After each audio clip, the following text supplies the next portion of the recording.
পুরোটাকে তো নাট বলে না স্যার।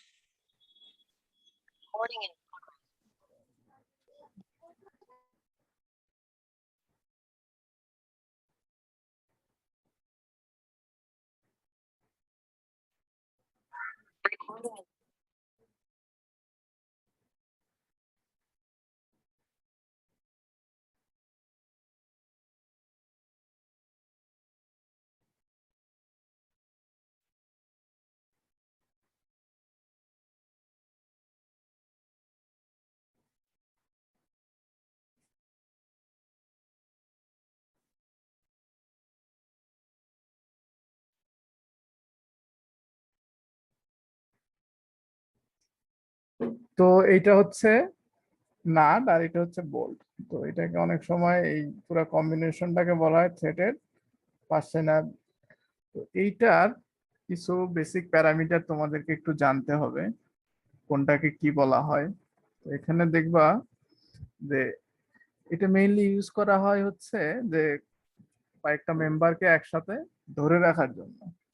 যেমন এখানে দেখা যাচ্ছে যে দুইটা মেম্বার আছে, এই দুইটা মেম্বারকে একসাথে জয়েন করে রাখার জন্য, মানে ধরে রাখার জন্য, কম্প্রেসিভ ফোর্স দিয়ে ধরে রাখার জন্য এটা ইউজ করা হয়। তাহলে যদি চিন্তা করো যে এই মেম্বারটাকে যদি আমি কম্প্রেসিভ ফোর্স দিয়ে ধরে রাখি এই নাট বোল্ট জয়েন দিয়ে, তাহলে এই বোল্টের উপর কি রকম স্ট্রেস থাকবে, কম্প্রেসিভ নাকি টেনসাইল?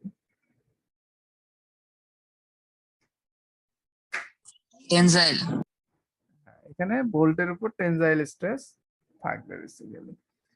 তো অন্য বেন্ডিংও থাকতে পারে, ওগুলো আমরা পরে আলোচনা করব। আস্তে আস্তে দেখি এখানে প্যারামিটার গুলো কি। এটার যে ডায়ামিটার এটাকে বলা হচ্ছে ডি। এটার দুইটা পোর্শন আছে দেখো, একটা হচ্ছে আনথ্রেডেড, একটা হচ্ছে থ্রেডেড। মানে একটা অংশ থ্রেড আছে, একটা অংশ থ্রেড নাই। এই টোটালটা মিলেই হচ্ছে আমার লেন্থ হচ্ছে এল। ঠিক আছে, থ্রেড যে অংশটুকুতে আছে এটাতে, এই অংশটুকু বলা হচ্ছে এলটি, আর যে অংশতে থ্রেড নাই এটাকে বলা হচ্ছে এলডি। আবার এই থ্রেডের পুরো অংশই যে মেম্বারের উপর আছে তা না, এই থ্রেডের একটা সার্টেন পোর্শন আছে এখানে। এটা যখন আমাদের মেম্বার বড় হবে তখন এটা হয়তো একটু লুজ করে দিতে হবে, যখন ছোট হবে তখন আরো এটাকে টাইট করে দিতে হবে আমাকে। সো এইটা এখানে সবচেয়ে বেশি গুরুত্বপূর্ণ যে আমি যখন এখানে এটা নাট দিয়ে এটাকে টাইট করে দেব তখন এই মেম্বারের উপর থাকবে হচ্ছে তোমার কম্প্রেসিভ স্ট্রেস, আর যখন এই অবস্থা থাকবে তখন এই বোল্টের উপর থাকবে হচ্ছে টেনসাইল স্ট্রেস।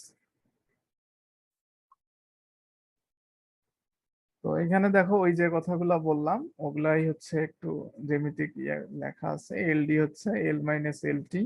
এই এলডি যেটুকু অংশে থ্রেড নাই এটা হচ্ছে টোটাল লেন্থ মাইনাস এলটি, যতটুকু থ্রেড আছে সেটা। আনথ্রেডেড পোর্শন মানে হচ্ছে যে অংশ থ্রেড নাই, এইটার যে ক্রস সেকশন এরিয়া এটা কি হবে, পাই ডি স্কয়ার বাই 4, ভেতরে সার্কুলার। এখন কথা হচ্ছে থ্রেড যে অংশে আছে এই অংশের কি বলে হচ্ছে ক্রস সেকশন এরিয়া কেমন হবে, যে অংশে থ্রেড আছে। সার্কুলার তো অবশ্যই, তো এইটাতে অবশ্যই থ্রেড যখন থাকে তখন এটা major diameter, minor diameter, pitch diameter অনেক ঝামেলা আছে, তাই না? সো এই থ্রেড যে অংশে আছে এটার কিন্তু ক্রস সেকশন সব জায়গায় একই রকম না। সো এটা আমরা পাবো টেবিল 8.1 অথবা টেবিল 8.2, এই দুই টেবিল থেকে আমরা পাবো যে বিভিন্ন বোল্টের জন্য কি রকম আমার ক্রস সেকশন এরিয়া হবে। তো মেজর একটা এরিয়া আছে, মাইনর একটা এরিয়া আছে। মেজরটা হচ্ছে বড় এরিয়াটা আর মাইনরটা হচ্ছে ছোট এরিয়াটা। এটা পাবো হচ্ছে টেবিল 8.1 থেকে, এটা মাথায় রাখতে হবে।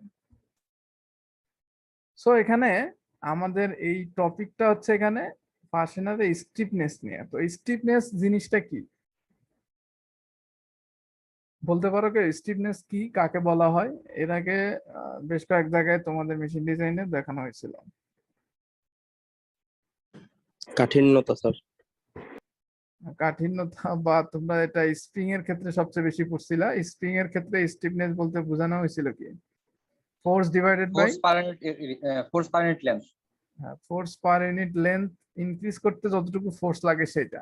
তো এটা আমরা ওই যে ইয়ংস মডুলাসের যে সূত্র ছিল ওখান থেকে তোমরা ইন্টারমিডিয়েটে পড়ে আসতেছো সেই কবে থেকে, ওইটাকে force area force divided by length কতটুকু ইনক্রিজ হলো ওইটা যদি ডিভাইডেড করি তাহলে আমার ফর্মুলাটা দাঁড়ায় এইটা। এটা হলো থ্রেডেড পোর্শনের জন্য একটা, আর একটা হচ্ছে আনথ্রেডেড পোর্শনের জন্য।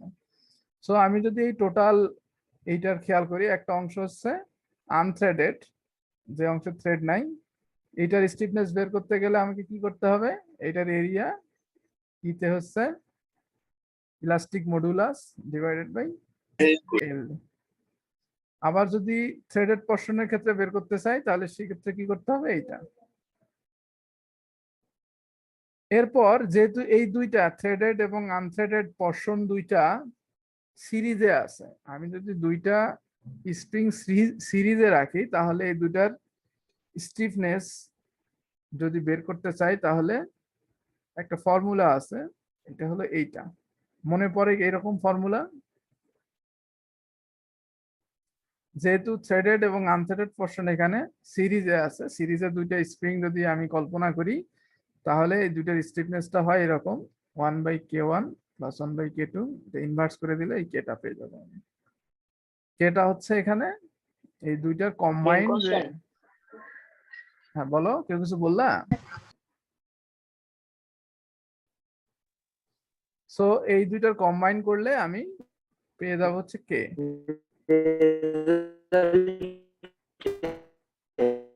আচ্ছা, কেউ কিছু বলতেছো, আমি আসলে ভেঙে ভেঙে শব্দ পাচ্ছি। সো এরপর যদি আমি এই দুটাকে সিরিজ থেকে যদি আমি দুইটাকে একটাতে রূপান্তর করি তাহলে সেক্ষেত্রে ফার্স্টেনারের যে স্টিফনেসটা হবে এইটা হবে এইটা। আমি ভ্যালুগুলো বসাই দিলাম এই দুইটা, একটা k1 মনে করলাম, একটা k2 মনে করলাম, করে কম্বাইন যে স্টিফনেসটা পাইলাম। কেবি তে অ্যাকচুয়ালি বোল্ট কে বোঝানো হচ্ছে, এখানে বি তে হচ্ছে বোল্ট, এই বোল্টের যে স্টিফনেসটা আমি সেটা পেয়ে গেলাম।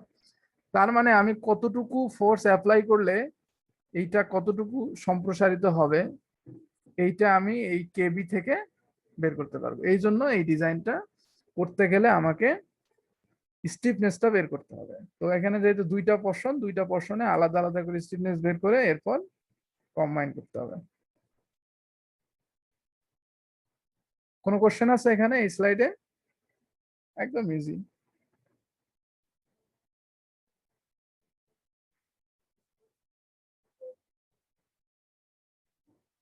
এরপর মেম্বারটা যেটা থাকবে এইটারও একটা স্টিফনেস থাকবে। তো মেম্বারটা যখন একটা কম্প্রেসিভ লোডে থাকবে তখন এই লোডটা ডিস্ট্রিবিউট হয়ে যায় এইভাবে, যে আমি যখন এটাকে নাট বোল্টটাকে টাইট করব তখন এটা কম্প্রেসিভ একটা লোড ফিল করবে। এই লোডটা এরকম একটা প্রোফাইলের মধ্যে থাকে, মানে এর মধ্যেই এই মেম্বারটা লোডটা ফিল করে। সো এইটা একটা বিশাল বড় ক্যালকুলেশন ছিল, ওই ক্যালকুলেশনটা থেকে এই মেম্বারের স্টিফনেসটা বের হয়ে আসে। আমি তোমাদের এই ক্যালকুলেশনটা দেখাই নাই এখানে, কারণ আসলে প্রয়োজন নেই ক্যালকুলেশনটা, আর আমাদের হাতে সময়ও বেশি নাই, যার কারণে এই জিনিসটা একটু শর্ট করে আমি এখানে দেখাইছি। এই মেম্বারের স্টিফনেসটা হয় হচ্ছে এটা, এই ইটা হচ্ছে মেম্বারের ইলাস্টিক কোএফিসিয়েন্ট, বা আমরা যেটাকে বলি হচ্ছে ইয়ং মডুলাস বা ইলাস্টিক মডুলাস, সেইটা। সো এখানে একটা মেম্বার থাকবে এমন না, এখানে 2 3 4 5 6টা মেম্বারকে তুমি একসাথে জয়েন করতে পারো এখানে নাট বোল্ট দিয়ে। তো তখন সেক্ষেত্রে সবগুলো মেম্বারের স্টিফনেস কে নিয়ে আমার কম্বাইন করতে হবে। সেক্ষেত্রে আমি এখান থেকে কে এম বা মেম্বারের যে স্টিফনেস সেইটা পাবো। তো এইটার একটা প্রবলেম আছে, যে সলভ প্রবলেম এখানে দেখাচ্ছে তোমাদের এক্সাম্পল 8.4 এর একটা প্রবলেম করিও তোমরা, এক্সাম্পলে আছে। এইটা করলে তোমাদের মোটামুটি এই এইটার বেসিকটা একটু ক্লিয়ার হবে।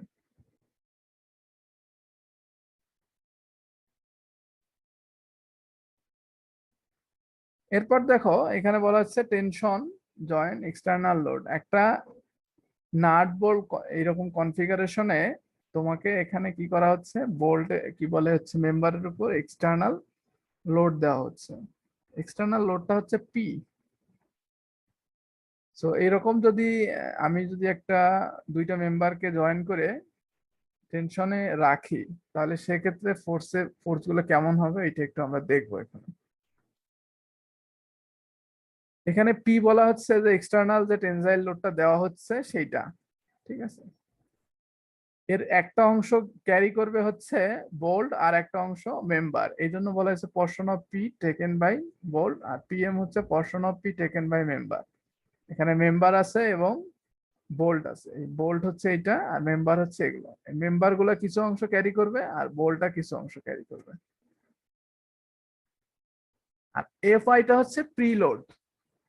প্রিলোড জিনিসটা কি, আমি যখন এই দুটা মেম্বারকে লোড দেওয়ার আগেই টাইট করে রাখবো, ধরে রাখবো, তখন কি হবে, তখন এগুলো হচ্ছে একটা কম্প্রেসিভ লোডের মধ্যে থাকবে আর এইটা, এই বোল্টটা হচ্ছে একটা টেনজাইল লোডের মধ্যে থাকবে। সো এই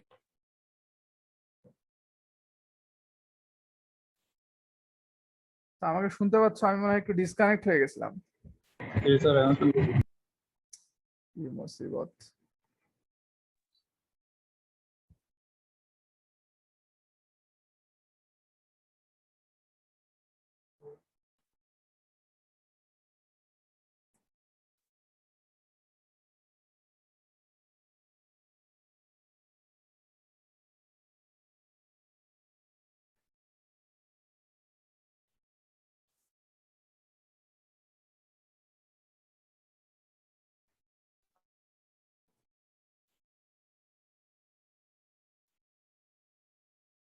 এই স্লাইডটা কি তোমরা দেখতে পাইছো তখন? স্লাইড দেখা গেছে কিন্তু কথাগুলো তেমন বেশি বোঝা যায় না। আচ্ছা আচ্ছা, তো এখানে যেটা বলতেছিলাম যে আমি যখন একটা এক্সটার্নাল লোডের উপর রাখবো জিনিসটাকে, মানে এটা একটা লোড ফিল করবে, তখন সেক্ষেত্রে এই লোডটা দুইটা অংশে ভাগ হয়ে যাবে। একটা অংশ পাবে হচ্ছে বোল্ট আর একটা অংশ ক্যারি করবে হচ্ছে মেম্বার। একটাকে বলা হচ্ছে পিবি, একটা পিএম। আর এফ আইটা হচ্ছে প্রিলোড। প্রিলোড বলতে বোঝানো হচ্ছে আমি যখন এটাকে টাইট করে রাখবো দুইটা মেম্বারকে, তখন এই মেম্বার গুলা ফিল করবে হচ্ছে আমার কম্প্রেসিভ লোড আর এইটা বোল্টটা ফিল করে টেনজাইল লোড, ঠিক আছে। তো যার কারণে এই মেম্বার গুলা আগে থেকে একটা নেগেটিভ ফোর্স সে ফিল করবে আর এই বোল্টটা ফিল করবে একটা পজিটিভ ফোর্স, যার কারণে আমি রেজাল্টেন্ট বোল ফোর্স যদি আমি বোল লোড বা ফোর্স যদি হিসাব করি, তাহলে কি করতে হবে, যতটুকু লোড আমি দিলাম সেটার সাথে প্রিলোড আগে থেকে যতটুকু ছিল ওইটা অ্যাড করতে হবে। বাট মেম্বারের ক্ষেত্রে সেটা বিয়োগ করতে হবে, কারণ মেম্বারটা ছিল কম্প্রেসিভ লোডে। এরপর আমি টেনজাইল দিলে টেনজাইল মাইনাস কম্প্রেসিভ যে ফোর্সটা ওইটা একটা থেকে বাদ যাবে। এইটুকু বুঝতে পারছো? স্যার প্রিলোড ব্যাপারটা স্যার আবার একটু বলবেন?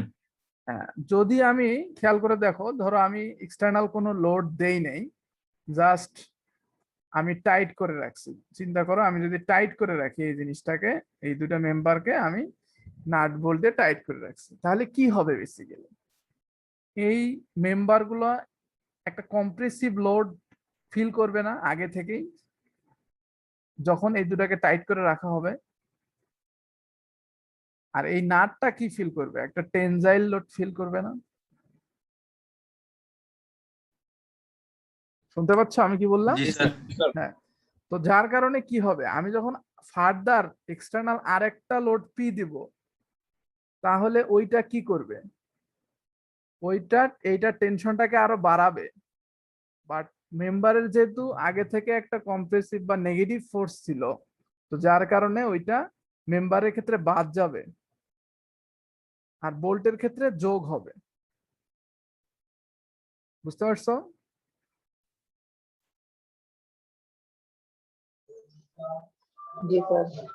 মানে বোল্টটা যেহেতু টেনশনে আছে, ফার্দার তুমি আরো টেনশন দিচ্ছ, তাহলে একটা একটার সাথে যোগ হবে। আর যদি মেম্বারের কথা চিন্তা করো, মেম্বার তো আগে থেকে একটা কম্প্রেসিভ লোডে ছিল, ওটাকে টেনশন দিচ্ছ তুমি, তাহলে ওই টেনশন মাইনাস কম্প্রেশনের যে ফোর্সটা একটা একটা থেকে বাদ যাবে।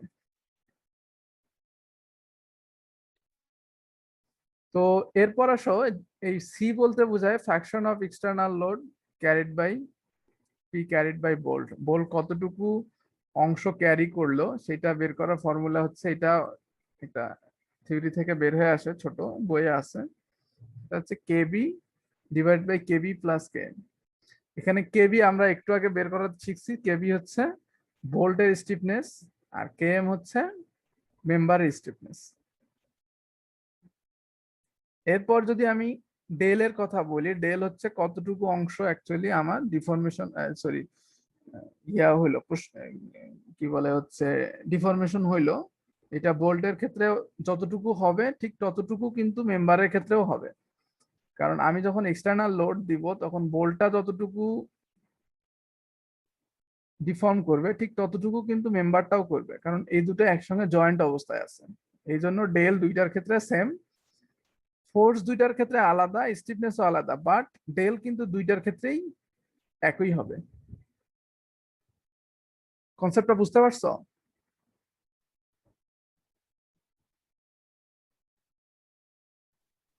স্যার এটা একটা সলভ করবা, এটা একটা ছোট প্রবলেম আছে, এটা হচ্ছে এক্সাম্পল 8.3 তে, এটা বইয়ে আছে, সলভ করে নিবা।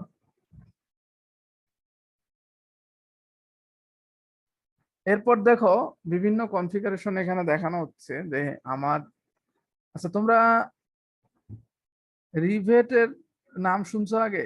এরকম কনফিগারেশন দেখছো আগে এসএমএ?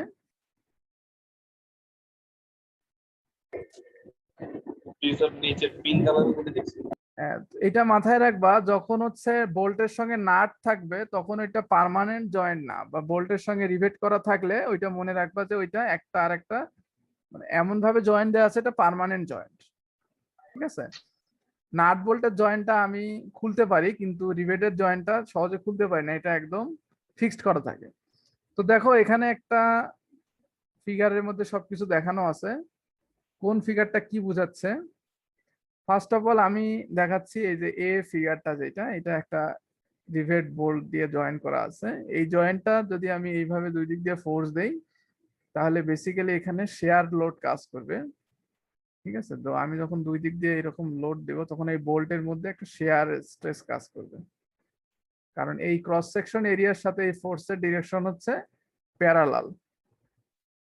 বি ফিগারটাতে যদি খেয়াল করে দেখো, আমি যখন এরকম লোড দিব, যখন বেশি লোড দিব তখন সেক্ষেত্রে কি হবে, একটা আর একটাকে এইভাবে বেন্ড করে রাখবে না।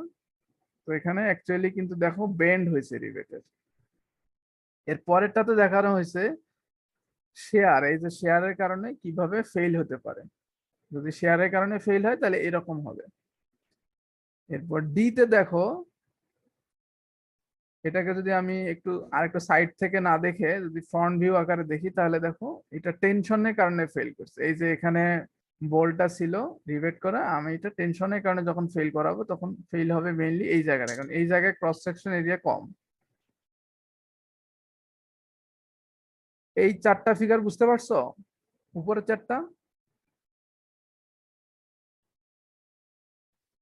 এরপর ইতে খেয়াল করে দেখো, ইতে এখানে দেখা যাচ্ছে বেয়ারের কারণে, বেয়ারিং এর কারণে এটা ফেল করতেছে। তারপর এফ এ দেখানো হচ্ছে টেয়ারের কারণে ফেল করতেছে, দেখো ছিঁড়ে যাচ্ছে মনে হচ্ছে, টেয়ারিং হচ্ছে এখানে।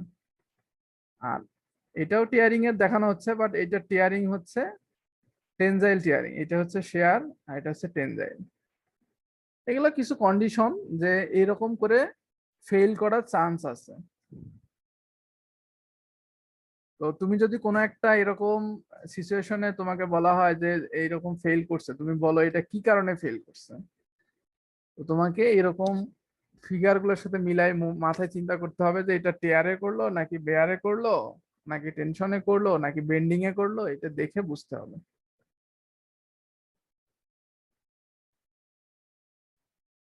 এটা একটা প্রবলেম। আচ্ছা এটা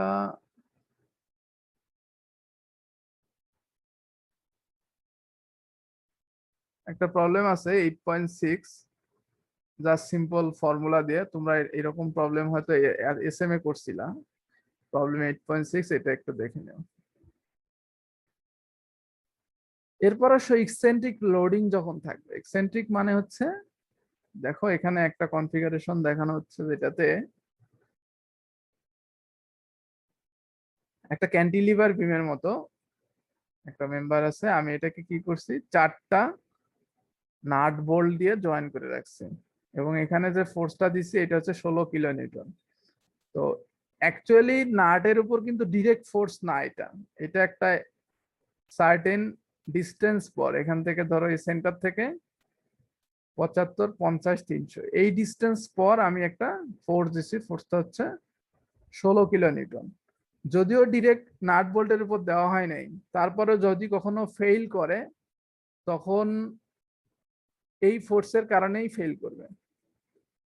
তো এটাই বলা হচ্ছে এখানে share joint with eccentric loading, এটা একটা প্রবলেম থেকে তুলে নেওয়া। তো আমরা এখানে দেখব কিভাবে এই ফোর্সটা এই নাট বোল্ট গুলার উপর শেয়ার ফোর্সের ইফেক্ট করে। নাট বোল্ট গুলার উপর ডিরেক্ট ফোর্স নাই, কিন্তু এই ফোর্সটা অ্যাকচুয়ালি এখানে শেয়ার ফোর্স আকারে কিভাবে অ্যাক্ট করে এটা দেখব।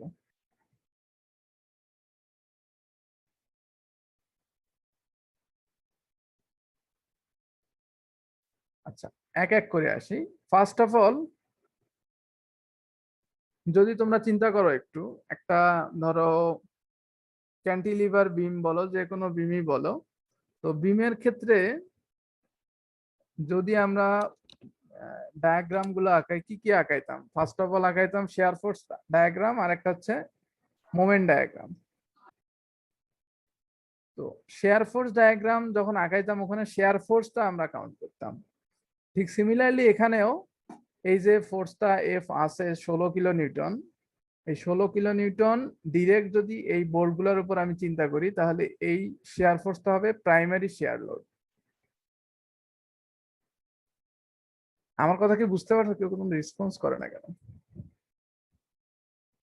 জি স্যার। ডিরেক্টলি যদি আমি এই ফোর্সটাকে এটার উপর চিন্তা করতাম, এই নাট বোল্ট গুলার উপর, তাহলে যে লোডটা পাইতাম এটাকে বলতে primary shear load. Primary shear load, তাহলে এখানে যেহেতু 16 কিলো নিউটন আছে টোটাল, এটা যদি 4টা নাটের উপর আমি বোল্টের উপর আমি ভাগ করে দেই, তাহলে কি হবে? টোটাল শেয়ার ফোর্সকে নাম্বার অফ বোল্ট দিয়ে ভাগ করতে হবে। তাহলে প্রত্যেকটা বোল্ট এখানে 4 কিলো নিউটন করে প্রাইমারি শেয়ার লোড যেটা সেটা ক্যারি করবে।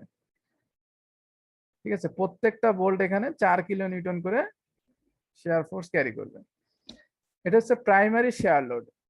আর আরেকটা আছে সেকেন্ডারি শেয়ার লোড বা শেয়ার ফোর্স। এইটা বের করার ফর্মুলা হলো এইটা। ঠিক আছে, এইটা বের করার জন্য আমাকে এই ফর্মুলাটা মেনটেন করতে হবে। তো এখানে এম হচ্ছে ওই কতটুকু মোমেন্ট তুমি এখানে দিচ্ছ, এই ফোর্সের কারণে কতটুকু মোমেন্ট এখানে অ্যাক্ট করবে। তাহলে এই ফোর্সটা হচ্ছে 16 কিলো নিউটন। তাহলে 16 কিলো নিউটন ফোর্সের জন্য এখানে মোমেন্ট কতটুকু হবে? 16 ইন্টু এই সেন্টার থেকে ডিস্টেন্স, তাই না?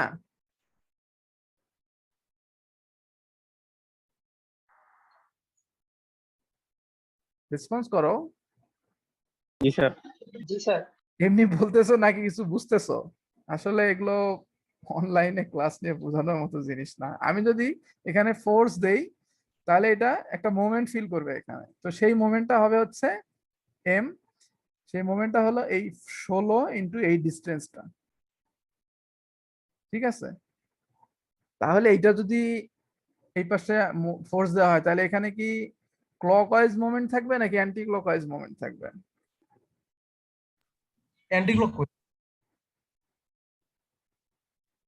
এখানে যে রেজিস্ট করবে সেটা অ্যান্টি ক্লকওয়াইজ হবে, বাট এই মোমেন্টটা যেটা আমি অ্যাপ্লাই করতেছি এটা কিন্তু ক্লকওয়াইজ। দেখো এই যে নিচের দিকে দেওয়া হচ্ছে। ঠিক আছে, মানে সে যেটা রেজিস্ট করবে সেটা হচ্ছে অ্যান্টি ক্লকওয়াইজ, বাট আমি যেটা অ্যাপ্লাই করতেছি সেটা ক্লকওয়াইজ। বুঝতে পারছো? জি স্যার। তো এখানে এই মোমেন্টের কারণে, এই যে আমি মোমেন্টটা দিলাম, এই মোমেন্টের কারণে এই বোল্ট গুলা কিছু শেয়ার ফোর্স ফিল করবে। সেই শেয়ার ফোর্স গুলাকে বলা হয় সেকেন্ডারি শেয়ার ফোর্স। ঠিক আছে, ফার্স্ট অফ অল একটা হলো প্রাইমারি শেয়ার ফোর্স আর একটা হলো সেকেন্ডারি শেয়ার ফোর্স। স্যার, হ্যাঁ বলো। আমি যদি নরমালি চিন্তা করি তাহলে তো হচ্ছে এ আর বি বোল্টের উপর লোড বেশি পড়ার কথা না? এটা আমরা পরে ক্যালকুলেশনে শেষে গিয়ে কনক্লুশনে বলবো, একটু পরেই আসি। তোমার কোশ্চেনটার উত্তরটা একটু পরে দিব আমি, কিভাবে এ আর বি তে বেশি হয়। তো প্রথমে আমরা যে শেয়ার ফোর্সটা দেখাইলাম এটা হচ্ছে প্রাইমারি শেয়ার ফোর্স। এই প্রাইমারি শেয়ার ফোর্সটা সবার উপর সমান ভাগে ভাগ হয়ে যাবে। তো সেইটা হচ্ছে এফ একটা প্রাইম, আর সেকেন্ডারি যেটা এফ হলো ডাবল প্রাইম।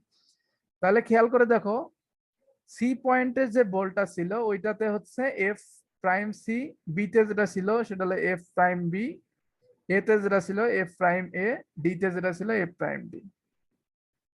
প্রাইমারি শেয়ার ফোর্সটা সবাই সমানভাবে ক্যারি করছে এবং এইটা সবগুলা ডিরেকশন নিচের দিকে, কারণ এইটার ডিরেকশনও নিচের দিকে ছিল এবং এই সবগুলার ম্যাগনিটিউড কিন্তু সমান। এটাও 4 কিলো নিউটন, এটাও 4 কিলো নিউটন, এটাও 4, এটাও 4।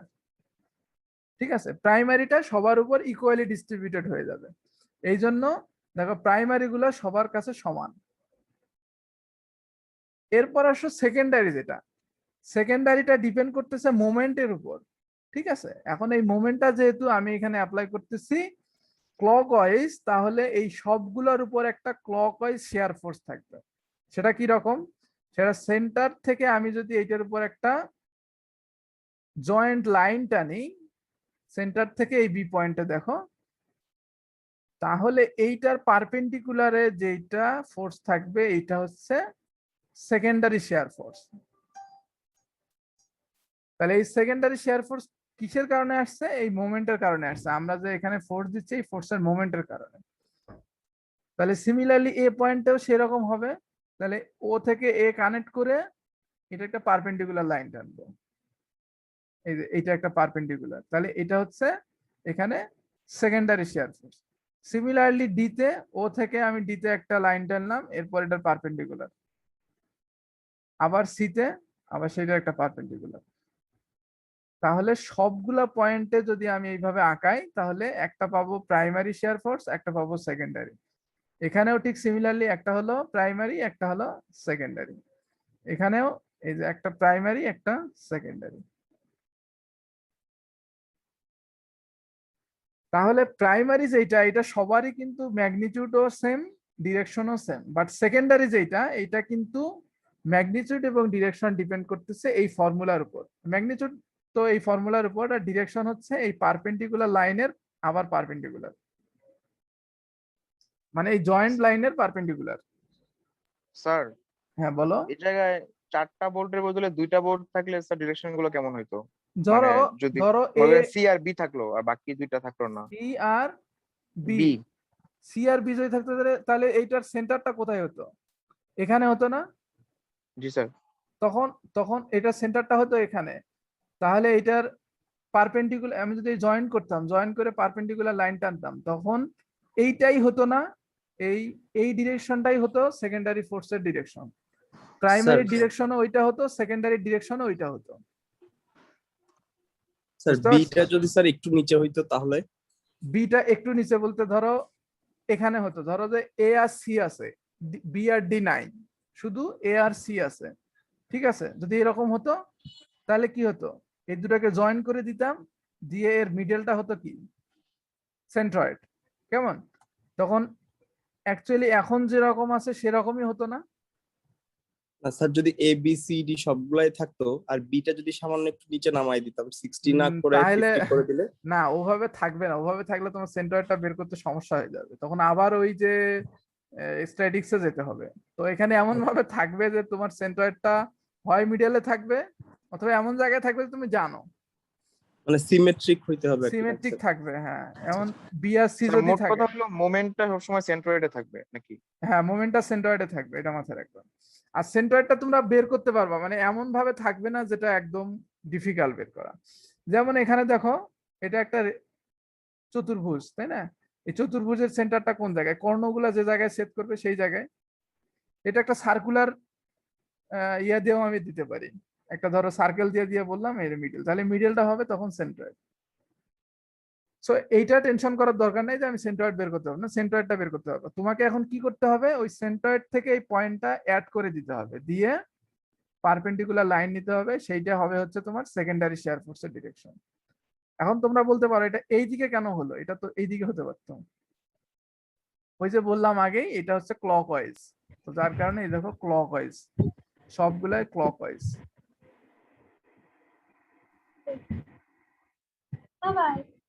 ঠিক আছে, এখন এগুলো আমি ডিরেকশন দেখাইলাম। ম্যাগনিটিউড বের করবো কিভাবে? ম্যাগনিটিউড বের করবো এইভাবে। কেমন? ম্যাগনিটিউড বের করার ফর্মুলা হলো এইটা। তো এখানে আমাদের এই ফিগারের ক্ষেত্রে কি হবে? সেকেন্ডারি শেয়ার ফোর্স ডিপেন্ড করতেছে মোমেন্ট আর হচ্ছে সেন্টার থেকে ডিস্টেন্স। তাহলে সবগুলা পয়েন্টের সেন্টার থেকে ডিস্টেন্স একই হবে না এই কনফিগারেশনের জন্য? খেয়াল করে দেখো, জি স্যার। জি স্যার। যখন সেন্টার থেকে ডিস্টেন্স সবারই একই হবে তখন কিন্তু ম্যাগনিটিউডও সবার একই হবে। এখানেও যে ম্যাগনিটিউড হবে, এখানেও সেই ম্যাগনিটিউড হবে, এখানেও সেইটা, এখানেও সেটা। তো আমাকে মাথায় রাখতে হবে যে সেন্টার থেকে ডিস্টেন্স যদি একই হয় তাহলে ম্যাগনিটিউড সবারই একই রকম হবে, এবং সেই ম্যাগনিটিউডটা হবে এইটা। দেখো এম ইন্টু আর, মোমেন্ট কত ছিল সেটা তুমি এখান থেকে ক্যালকুলেট করতে পারবা। আর হলো ডিস্টেন্স, আর নিচে হচ্ছে এগুলো সবগুলো ডিস্টেন্সের বর্গের যোগফল। তাহলে এখান থেকে এইটুকু ডিস্টেন্সও আর, এইটাও আর, এইটাও আর, এইটাও আর, সবগুলোই যদি আর করে হয় তাহলে এগুলোর স্কোয়ার করলে হবে 4r²। এরপর উপর নিচের একটা করে আর কেটে দিলে থাকবে হচ্ছে m/4r। স্যার হ্যাঁ বলো। আর এখানে আরএন টা যে আছে স্যার উপরের লাইনে, স্যার আরএন টা হ্যাঁ। আসলে এটা এখানে আরএন বোঝানো হয়েছে এই কারণে যে 1 নম্বর বোল্টের ক্ষেত্রে, 2 নম্বর বোল্টের ক্ষেত্রে, 3 নম্বর বোল্টের ক্ষেত্রে, কিন্তু এখানে যদি সবার ক্ষেত্রে একই রকম ম্যাগনিটিউড হচ্ছে যার কারণে আমি এটাকে 1 2 3 4 এগুলো কিছু দেইনি, বা এবিসিডি এগুলো কোনো নামকরণ করা হয়নি। বুঝতে পারছো? কিন্তু স্যার যদি মনে করেন আর এর একটা মান মানে ভিন্ন হইতো, হ্যাঁ, তাহলে ওই বোল্টের জন্য সেকেন্ডারি ফোর্স, শেয়ার ফোর্স ভিন্ন হয়ে যেত, তখন আলাদা শুরু করতাম। তখন আলাদা হতো। কিন্তু এমন ভাবে তোমাদের প্রবলেম গুলোতে থাকে যে মোটামুটি সবারই ডিস্টেন্স সেন্টার থেকে একই রকম থাকে। বুঝতে পারছো? জি স্যার।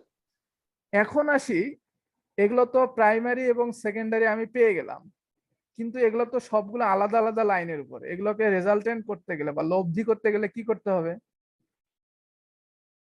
ওই যে তোমরা পড়ছো না সামন্ত্রিক সূত্র, জি স্যার। কোথায় পড়ছো? ইন্টারমিডিয়েটে পড়ছো না, যে দুইটা ফোর্সের মধ্যবর্তী অ্যাঙ্গেল যদি তুমি জানো এবং ফোর্সের ম্যাগনিটিউড গুলা যদি তুমি জানো, তাহলে এখানে লব্ধিগুলা বের করতে পারবা না? সবগুলার লব্ধিগুলা বের করতে পারবা না? এই যেমন হচ্ছে এখানে প্রাইমারি সেকেন্ডারি হচ্ছে, এটা হলো প্রাইমারি, এটা হলো সেকেন্ডারি, লব্ধিটা হবে মাঝামাঝি কোনো একটা জায়গায়। সিমিলারলি বিতেও তাই হবে, সিতেও তাই হবে, ডিতে, সব পয়েন্টে ওই লব্ধিগুলা বের করতে হবে। তাহলে লব্ধি যদি বের করে দেখো তুমি খেয়াল করে, যেমন বি পয়েন্টে আমি যদি খেয়াল করে দেখি প্রাইমারিটা এইদিকে ছিল, সেকেন্ডারিটা এইদিকে, লব্ধিটা হবে এইটা। এর অপোজিট যে পয়েন্টটা আছে ডি পয়েন্ট, ডি পয়েন্টে খেয়াল করে দেখো প্রাইমারি এইটা, সেকেন্ডারি এটা, লব্ধি এইটা। তাহলে ডি পয়েন্টের লব্ধি বেশি হবে নাকি বি পয়েন্টের লব্ধি বেশি হবে?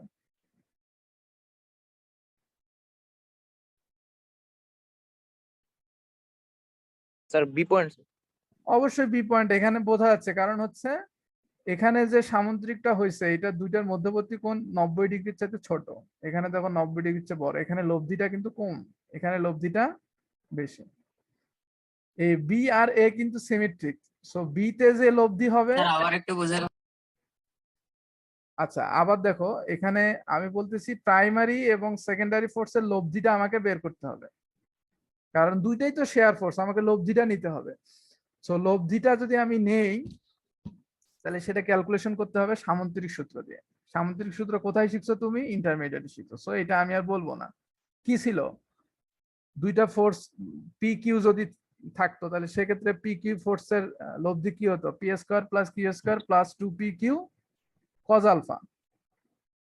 তাহলে এটা যদি 90 ডিগ্রির চাইতে ছোট হয়, আলফার ভ্যালুটা 90 ডিগ্রির চাইতে ছোট হয়ে গেলে তখন সেক্ষেত্রে লব্ধিটা বেশি হবে না? কস 90 ডিগ্রির চাইতে বেশি হয়ে গেলে কিন্তু নেগেটিভ হয়, তাই না? জি স্যার। তো এখানে এই জন্য দেখো আমার এই বি পয়েন্টে যেহেতু এইটার দুইটার মধ্যবর্তী কোণ 90 ডিগ্রির চাইতে কম, যার কারণে বি পয়েন্টে লব্ধিটা বেশি। ডি পয়েন্টে দেখো 90 ডিগ্রির চাইতে বেশি, এখানে লব্ধিটা কমে গেছে। বুঝতে পারছো?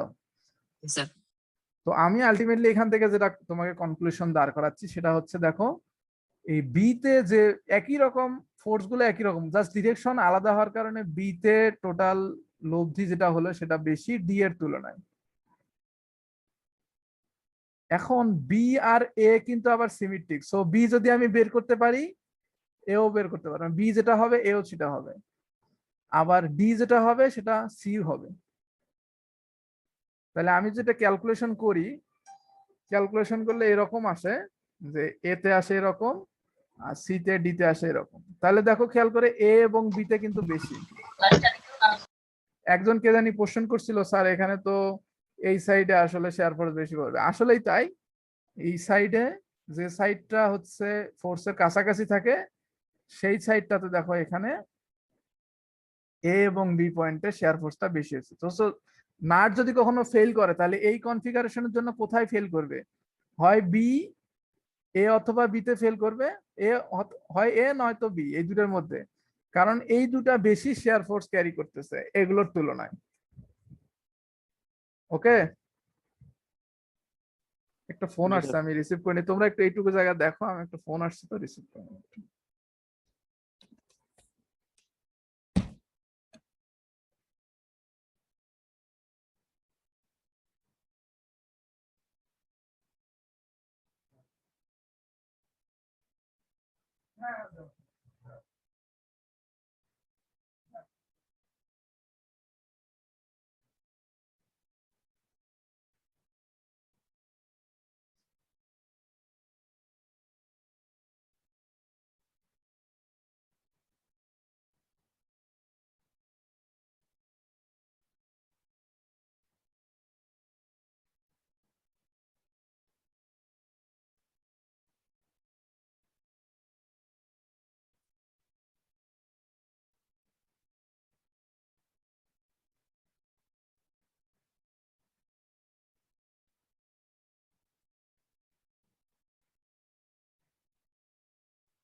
সো এই পেজে কারো কোনো কোশ্চেন আছে এই স্লাইডটাতে?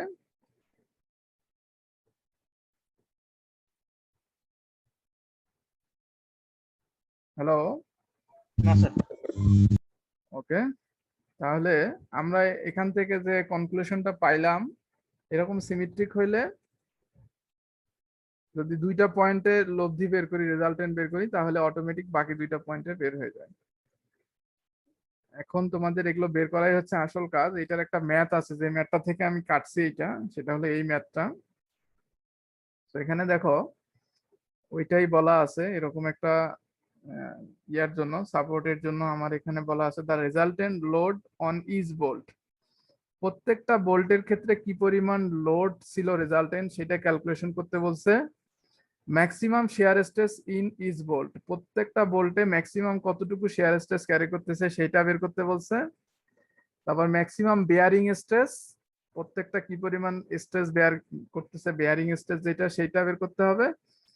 আর ফাইনালি বের করতে হবে দ্য ক্রিটিক্যাল বেন্ডিং স্ট্রেস, এই বারের ক্ষেত্রে বেন্ডিং স্ট্রেস কত হবে। আমরা এগুলো একটু স্টেপ বাই স্টেপ বের করব। তার আগে একটু বলে নেই, এখানে একটা দেখো কথা লেখা আছে M16 ইন্টু 2 ভোল্ট। ঠিক আছে, M16 ইন্টু 2 ভোল্ট এর মিনিং হচ্ছে যে এখানে একটা M16 ভোল্ট আছে, এর পিছনে আরেকটা আছে, মানে দুইটা আছে M16। ঠিক আছে, আবার এখানেও দুইটা, এখানে দুইটা, এখানে দুইটা, টোটাল এই যে 4টা ভোল্ট আছে।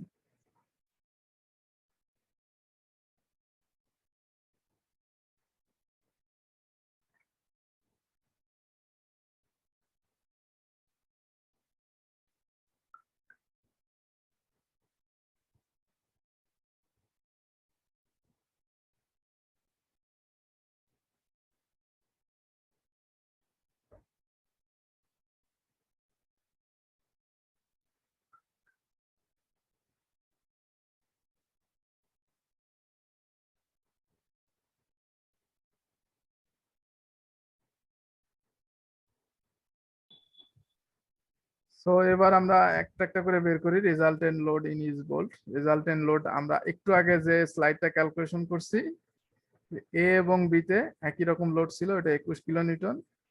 সি এবং ডি তে ছিল হচ্ছে 14.8 কিলো নিউটন। এরপর আসো ম্যাক্সিমাম শেয়ার স্ট্রেস। তাহলে এই বোল্টের উপর কি পরিমাণ ফোর্স আছে সেটা আমরা জানি, এই যে 21 এবং 14.8। তাহলে ম্যাক্সিমাম শেয়ার স্ট্রেস বের করতে গেলে কি করতে হবে?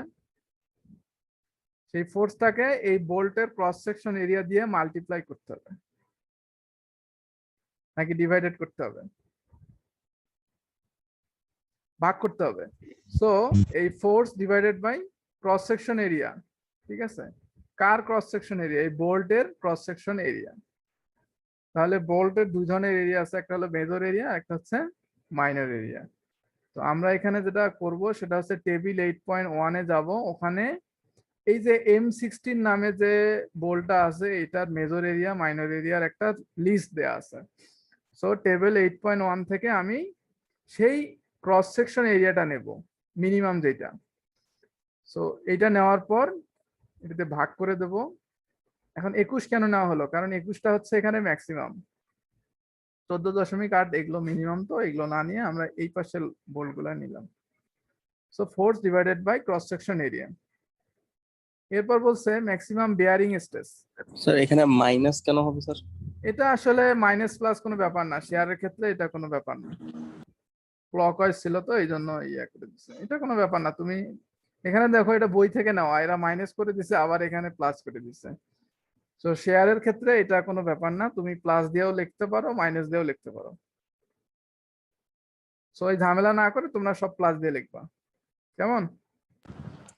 Yes sir. এরপর আসো সিতে বলছে যা maximum bearing stress. So bearing stress কি জিনিস?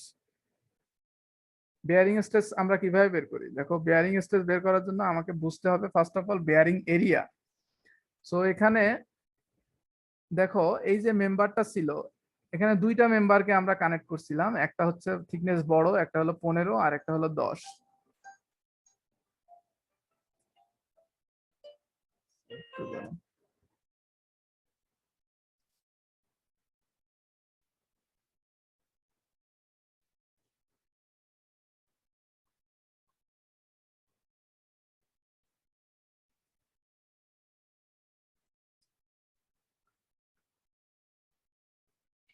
সো একটা মেম্বার ছিল 15 মিলিমিটার থিকনেসের, একটা 10, ঠিক আছে? তাহলে আমাকে যেহেতু এখানে ম্যাক্সিমাম বেয়ারিং স্ট্রেসের কথা বলা হয়েছে, যে জায়গায় এরিয়া কম হবে সেখানেই বেয়ারিং স্ট্রেস বেশি হবে। তাহলে এখানে বেয়ারিং এরিয়া হচ্ছে থিকনেস ইনটু ডায়ামিটার। মানে এটা যদি কখনো বের হয়ে এসে মানে ফেল করার সময় বের হয়ে আসে, তাহলে সেক্ষেত্রে কতটুকু এরিয়া নিয়ে এসে বের হয়ে আসবে সেটা হচ্ছে বোল্টের ডায়ামিটার আর হচ্ছে তোমার কি বলে এইটার থিকনেস, এইটুকু এরিয়া, এই যে এইটুকু যতটুকু দেখো তোমরা কি দেখতে পাচ্ছ, এই যে এইটুকু। তাহলে এটা কত হবে? এটা হলো হাইট হচ্ছে 10 আর এই পাশে হচ্ছে 16। এই যে M16 বলা আছে এর মানে হলো এইটুকু জায়গায় 16 মিলিমিটার, আর এটা থিকনেস হচ্ছে 10 মিলিমিটার। তাহলে এই মিলে হচ্ছে 16 ইন্টু 10 160। তাহলে বেয়ারিং এরিয়াটা হলো 10 ইন্টু 16 160 মিলিমিটার, আর ফোর্সটা হচ্ছে 21 কিলোমিটার। তাহলে এইটা হলো ম্যাক্সিমাম আমার বেয়ারিং স্ট্রেস। তাহলে 15 কেন নেওয়া হলো না, 10 কেন নেওয়া হলো, উপরেরটা কেন নেওয়া হলো, নিচেরটা কেন নেওয়া হলো না বলো? ম্যাক্সিমাম ম্যাক্সিমাম স্ট্রেসটা বের করার জন্য। এই প্লেটের ক্ষেত্রে ম্যাক্সিমাম বেয়ারিং স্ট্রেস থাকবে, নিচেরটার ক্ষেত্রে থাকবে না, কারণ নিচেরটা থিকনেস বেশি। এরপর বলা হয়েছে ক্রিটিক্যাল বেন্ডিং স্ট্রেস। তো বেন্ডিং স্ট্রেসের ফর্মুলা কি? MC by I. এম হচ্ছে এখানে এই 16 kilo newton into distance, centre থেকে ডিস্টেন্স, মানে এই সেন্টার না অ্যাকচুয়ালি, মানে এই ইয়া থেকে ডিস্টেন্স, এই বোল্টের যেহেতু এখানে আমি নেব এই ক্রস সেকশনটা কম, এই ক্রস সেকশনটার এরিয়া কম, তো এই ক্রস সেকশন থেকে এটার ডিস্টেন্স কত? টোটালটা হলো এইটুকু হলো 300 আর এইটুকু হলো 50। তাহলে 300 প্লাস 50 350, এর সাথে 16 গুণ করলে 5600 নিউটন মিটার। কেমন? এরপর আসো আই। আই হচ্ছে এরিয়া মোমেন্ট অফ ইনার্শিয়া। তো এটার এরিয়া মোমেন্ট অফ ইনার্শিয়া কত হবে? এই ক্রস সেকশনের জন্য এরিয়া মোমেন্ট অফ ইনার্শিয়া হচ্ছে BH কিউ মাইনাস, এটা যদি ক্রস সেকশন নাও, এখানে বোল্ট গুলা থাকার কারণে এই যে প্লেটটা আছে, বোল্ট গুলা থাকার কারণে এই প্লেটের একটু ইয়া কমে যাবে না, এরিয়া কমে যাবে না? এই বোল্ট দুইটা থাকার কারণে এই প্লেটের একটু এরিয়া কমে যাবে। সো আমি কি করব, প্রথমে চিন্তা করব এটা হলো একদম সলিড বার থেকে ওই হোল দুইটা থাকার কারণে কি পরিমাণ ইনার্শিয়া হবে, এরিয়া মোমেন্ট অফ ইনার্শিয়া, সেটা বাদ দিয়ে দেব। ঠিক আছে, তাহলে হোল গুলা না থাকা অবস্থায় কি হবে, BH কিউ, বি হলো কত এখানে, থিকনেস 15, এইচ কত 200, এই যে BH Q divided by 12 minus এখানে 2 দেওয়া হয়েছে, দুইটা হোল আছে এই জন্য, তাহলে একটা হোলের জন্য কত হবে, এটার জন্য এই যে BH কিউ, বি হচ্ছে 15, ঠিক আছে, এইচ কত 16, 15 হলো এই যে থিকনেস, আর এইচ হলো হাইট, এই বোল্টের হাইট কত ছিল 16, ডায়ামিটার যেটা ওইটাই, প্লাস এই যে দেখো প্যারালাল অ্যাক্সিস থিওরাম, যেহেতু এটা আমরা এই অ্যাক্সিসের রেসপেক্টে বের করতেছি, এই অ্যাক্সিসের রেসপেক্টে যেহেতু এটা একটু উপরে আছে, তো ওই জন্য প্যারালাল অ্যাক্সিস থিওরাম ইউজ করে ওইটুকু কভার করে দেওয়া হলো। ডিএস স্যার বোল্ট গুলা হেক্সাগোনাল না?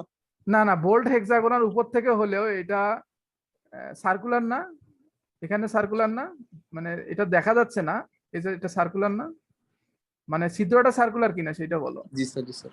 ছিদ্রগুলো তো সার্কুলার, তো তুমি যদি এটা ক্রস সেকশন নাও, ক্রস সেকশন নিলে যেইটা হবে সেইটার এরিয়া মোমেন্ট অফ ইনার্শিয়া আমরা বের করলাম এটা এই ফর্মুলা দিয়ে।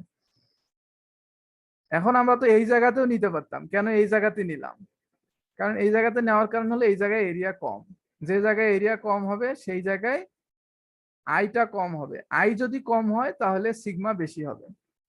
আমাকে যেহেতু ক্রিটিক্যাল বেন্ডিং স্ট্রেস বা ম্যাক্সিমাম বেন্ডিং স্ট্রেস বের করতে বলছে, এই জন্য যেখানে মিনিমাম আই সেখানে আমার বেন্ডিং স্ট্রেসটা বের করব। ওকে,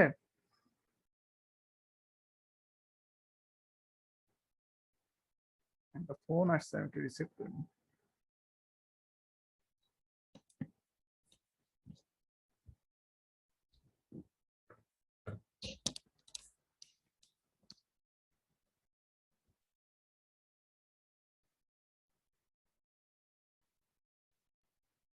আসসালামু আলাইকুম স্যার। হ্যাঁ স্যার, এই ক্লাসে ছিলাম তো একটা। না, আমি একটু লেটে হয়েছি স্যার।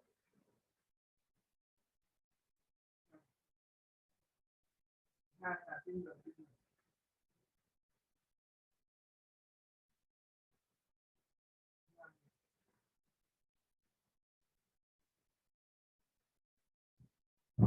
ওই একটু কমেন্ট ছিল।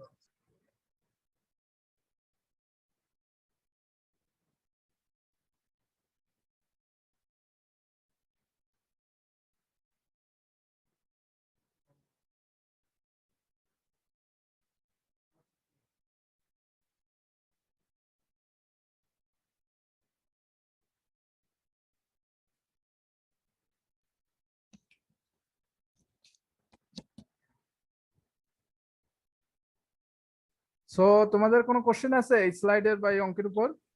স্যার সার্কুলার হলে আমরা হচ্ছে পাই আর টু দি পাওয়ার 4/4 দিয়ে বের করব না, না? এটা সার্কুলার হলেও তুমি যখন ক্রস সেকশন নিবা, এটার ক্রস সেকশন নিবা, বুঝছো, এটার যদি ক্রস সেকশন নাও, ক্রস সেকশন তো আর সার্কুলার থাকবে না, মানে এই বারের যদি এই পজিশনে বি এতে ক্রস সেকশন নাও, সেটা তো সার্কুলার থাকবে না, বুঝছো আমার কথা? বুঝতে পারছি স্যার, তাহলে আমরা হচ্ছে রাইট ভিউ থেকে দেখতেছি। হ্যাঁ হ্যাঁ, এটা তো আমরা দেখতেছি এইভাবে, কিন্তু এটা তো এইভাবে দেখা যাবে না, তখন ক্রস সেকশন নিয়ে এই সাইড থেকে দেখতে হবে, এই সাইড থেকে বা এই সাইড থেকে। স্যার বুঝতে পারছি। স্যার বলো। স্যার বোল্টের ক্ষেত্রে স্যার 15টা কিভাবে হলো স্যার? 15 কোন জায়গার 15 এর কথা বলতেছো? বোল্টের এরিয়া স্যার 15x16 মানে ও স্যার, এটা জি স্যার 15, এটা যদি ক্রস সেকশন নাও, তাহলে এরকম ক্রস সেকশন যদি নাও, তাহলে ডায়ামিটারটা হবে কি হাইট জি স্যার 16। 16, আর এই 15 হচ্ছে এই যে বারের এরিয়া। ও আচ্ছা স্যার, বুঝতে পারছি। আমরা তো এই বারের অ্যাকচুয়ালি ক্রস সেকশন এরিয়া নিচ্ছি, এই বারটার ক্রস সেকশন এরিয়া নিচ্ছি। আচ্ছা ওকে, এটা একদম সিম্পল, তোমরা একটু অঙ্কটা করিও, ইম্পর্টেন্ট একটা অঙ্ক, এরকম অনেকগুলো অঙ্ক আছে এক্সারসাইজে। ঠিক আছে, অঙ্কগুলা খুব ইজি, অঙ্কগুলা করলে মজা পাবো আশা করি, এই অঙ্কগুলোর মধ্যে থাকবে পরীক্ষায়। ঠিক আছে, জি স্যার। ওকে, আজকে আমরা এই পর্যন্ত রাখতেছি, এরপরের বৃহস্পতিবার ইনশাল্লাহ তোমাদের সাথে দেখা হবে অন্য কোনো টপিক নিয়ে। আসসালামু আলাইকুম স্যার।